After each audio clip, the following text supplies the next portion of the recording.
G'day guys, Dan from LIMITZ 4x4. Back in the shed again this morning.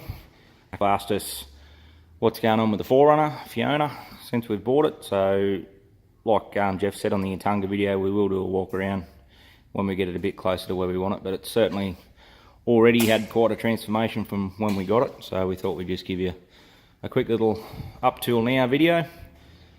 So when we bought it, if you saw the photos, obviously had quite a few dents in it. This back quarter panel was all stoved in, so was the other side. A little bit of rust on the doors here and there we had to fix up. Basically it was fairly straight, but there was some panel damage from, it was used as a four-wheel drive, so that's what it is. So they've all been fixed up. We've given it, the clear coat was peeling really badly, so we've given it the old Raptor liner treatment, which I've done on the Scat and a Caravan, a couple of trailers, so we're getting pretty good at this stuff. I really like it. I've certainly tested it in the field, put it up against banks, pinstripes, all that sort of stuff, and it always holds up really well. Doesn't look bad when it's dirty. It's sort of just, I like the matte finish, and I don't really mind the bit of a texture to it either, to be honest. A lot of people think it's hard to clean, but when dirt gets in there, you just give it a hit with the pressure washer and it comes out. So basically, it's had a full closed door respray, all been done. Since we've then had it, we've put the body lift in it, so that's basically picked it up another 2-inch body lift. Wound the torsion bars back down a little bit, so essentially it hasn't sort of picked it up too much. With the body lift, we've just used the body lift to gain the height without having to max out the torsion bars and give us a bit better travel in the front. So that's been done. Obviously with the body lift then, we've had to lift up the rear bar, lift up the sliders. We've got to lift up the bull bar, but that's going to be take the bull bar off and re-weld the brackets and do that sort of stuff. So it's another day job. I'm going to grab some steel and we'll fix that up and lift the bar back up and get that all looking smick again.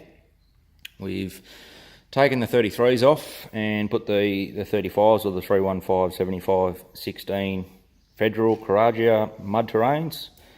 Jeff and I both love these tyres. Got them on this car, I've got them on the Scat, Jeff's got them on his Jeep. We're just a really good tyre for the price. So wear fairly well, not too noisy on the road, and just good off-road traction, so we really like them. It had the clamp, the door clamp sort of temporary roof racks. When we got it, they were the wrong bracket, so it actually bent the top of the doors out to fit them. So we've had to do quite a bit to bend the doors back to where they need to be and stop the wind whistle when you're driving and that sort of thing. We've actually bought a track mount system, so therefore we can then spread the roof racks right to the back, carry the weight of that Rhino roller platform, which we picked it up locally on Facebook. It was off a big Prado, it was way too wide, so I've had to, typical, we don't buy anything that suits what we want. We buy stuff that's available and the right price and make it what we want. So we've actually had to pull that roof rack right apart, cut it back down, and I think we've narrowed it about 200mm, which makes it, the right size for the car. Length was good, so that's good. We've got the 2.5 by 3 metre awning on there now. Obviously it's got the sidewalls and everything there for it as well. Just give it a good general tidy up was our first point of call. The snorkel didn't have brackets, so we've had to make them all up and get them all done. Just tidy it right up. We've refitted the auxiliary fuel tank under the back, so it's now a twin tank vehicle with a transfer pump and 2 gauges. You just flick the switch and it pumps from the second tank into the main tank again and fills it up. So essentially we've got I think about 76 litre main tank and then about the same in the auxiliary tank, so we're sort of close to 160 litres when she's all full, which she needs with 35s and the V6. It's only the 3 litre standard V6 in it so far. We would eventually like to put a 5 litre in it, that'll be the plan, but while this motor's running good, it's only got about 260,000 k's on it, it's running good, so we'll just take it easy on it and see how it lasts. It's got plenty of power down low. It is an auto, so it's good off-road. It's had the diff gears changed to 5.3s, which basically bring it back with the 35s. It brings it back to a standard range, which it's about 3% different than standard. So it's really good to drive with 35s on it. It's not revving its head off. It's not labouring. It's not underpowered. You're not breaking things. So it's really good combination. So when we bought it, it had a fair bit of the gear on it.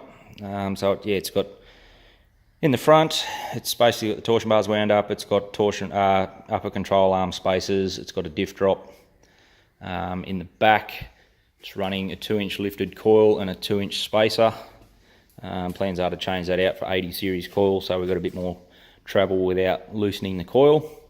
Originally had a 4-inch lift 4-inch lift 80 series shocks in the back. We've just recently swapped them out to a 6-inch lift 80 series rear shock, which has a hell of a lot of travel. If you've seen the videos we put up recently, it drops the coil right out. So next steps to do something with the coils, either coil dropout cones, coil retainers, or just get rid of that spacer in there and actually put the right length coil without a spacer, which will have a bit more wrap to flex. So hopefully that'll be helping that one out. So in the bonnet, tidied it right up. So yeah, she's the 3 litre. It's already had the diff breathers, it's got the dual battery, big alloy 80 series radiator, thermo fans. It's got an 80 series transmission cooler in the front of it to keep the auto cool when you're cruising. It's got a thermo fan which just works off a switch on the dash, so if you're doing any real low speed stuff or you get bogged and you're revving and not going anywhere, you can just chuck that thermo fan on and just keep it that little bit happier. Yeah, tidied everything up underneath here. That wiring was just everywhere. The wires for the winch come over the top of the grill. Everything was all rat nested on top of the battery. You couldn't pull the battery out without having 3 blokes to hold the wiring back. So that was my job a couple of days ago. I just had a couple of hours free, so I pulled all the wiring out, pulled a heap of it out, redid a heap of it, and just made it a lot neater, which is good. The headlights didn't work when we got it because of the negative switching on these vehicles and the LED lights, so we put the adapter harnesses in there, so they're all working sweet, which then obviously makes your driving lights work properly. So little victories, yay. We've put in-cab winch controls in it. We're in the process of doing that now, so we'll put a video up on a how-to on how to do that. Obviously the people that have done it know how simple it is, but you know, working in the four-wheel drive industry, being an accessory fitter and managing four-wheel drive shop previously, I know people just assume it's a hard job and it's a bit daunting. So we're going to put a how-to video up on how we did that. Really simple, but yeah, step by step on how you can put in-cab winch controls in your car, so keep an eye out for that. So I'll have a bit of a look inside. Obviously this isn't a walk around. We'll give you a proper walk around on everything that it's got going on. It does have quite a bit behind the scenes, but it's an SR5. It's got your factory cup holders, stereos in there, UHF. That's the auxiliary fuel gauge, and then yeah, everything else is fairly standard on it, just the SR5 sort of stuff. Stolen the hat holder out of the Hilux canopy, put it up there because this is the car we take mostly on the boys trips and that now. So that's our temporary water tank. We don't have room for the water tanks that I had that I was going to use for it, so eventually I'll buy, which I've had before. It's a 40 litre tank that goes across the footwell, and you don't lose the leg space just with kids in the back and that sort of thing. In the back's probably where the biggest transformations happen so far. I'll wind this back window down. Look at that, a 4Runner with an automatic back window that still works, so that's a bonus. So we open this up. That's what you're looking at there. So Titan drawers, just 2 single drawers which we put on top of each other. These little tubs just squeeze millimetre perfect in there, so we've got one of them full of washing up stuff. One of them stays in there just with your salt and pepper and your tomato sauce, barbecue sauce, stuff like that, some allspice and all that sort of stuff, all-purpose seasoning. The next one's washing up stuff, so yeah, tea towels and brushes and all that sort of stuff. The next one's like sunscreens, bug spray, that sort of thing. Little first aid kit we've got up the top there. The space in the back has the compressor housed. It's got a Jaffle iron, tyre repair kit, a few other things. Inside this panel here, there's obviously the access, which you've got to pull these out to get to it. But inside of there, I've got winch damper blanket, tree trunk protector, snatch straps, all that sort of stuff. Eventually, we're going to make a rear wheel carrier to put the spare tyre on. Once we do that, we'll put a dirty gear bag on that, and then we can put all our snatch straps and that in there, so they're easy access. But for now, they're just in there, so we've got them. Not the easiest thing to get to at the moment, but it's only temporary. This is our dual battery, so we've rigged it up. It's got a strip light on the awning, so all you need to do is press that button on there, and that turns your camp lights on over there as soon as you pull your awning out. We've got the Travel Buddy oven in there. It's just sitting temporary there, but it is jammed in so it doesn't move. That's just, you know, cook up a pie or whatever while you're forward driving. Do some chicken nuggets for the kids. We can pull that out and put it back in the Hilux, back in the caravan, wherever we want to take it. Got the 40 litre Engel fridge in there. We've got the fold up table up the top there. We also got a sort of I think they call them an under bed plastic sort of rectangular thin storage box. It goes on top of there as well. Just takes up the rest of the space when we go away, and that's just our pantry, so it's got all our food and that in there. The Titan drawers. In the back there we've got one of those gas cookers. 2 fold up chairs, so Jess and I have got fold up chairs in there. Or me and the boys, if we go away, there's the 2 kids chairs up the back in behind the drawers as well, so pretty much everything we need. Got the toast cooker there. There's clipped together Coleman chopping board, bit of cleaning stuff, all our butane gas stuff there. We've got the little butane lighter there which light the campfires. Got a jump pack here for in case anyone gets a flat battery or you need to sort of, I have actually run my fridge off that previously. If you're in a spot for a few days and your battery goes a bit flat, you'll get about another 4 hours out of your Engel fridge running it off a fully charged jump pack, so it's a little backup. Just one of those quick turbo showers that drop in a bucket of hot water you heat up. They're really good. We hang that off the awning and all good. Roll a quilt in there because quilting loves your bum. A couple of these little magnetic work lights you can stick wherever you want, which is handy if you're working under the bonnet out in the bush or something and just clip them on. Another roll up strip light, which is dimmable. You can chuck it over the back here where you're working or under a gazebo. Got the belly for a coffee. That little container there's got Milo, coffee, sugar. Garbage bags, I take them everywhere. Always take out what you bring in. Yeah, the only way we're going to keep doing what we love doing, four-wheel driving and that sort of thing, is if people keep stuff clean and actually respect the bush and keep it tidy. Otherwise everything's going to be locked up and we'll be back to driving Priuses. The back of the top drawer, got all saucepans, pots and pans in there.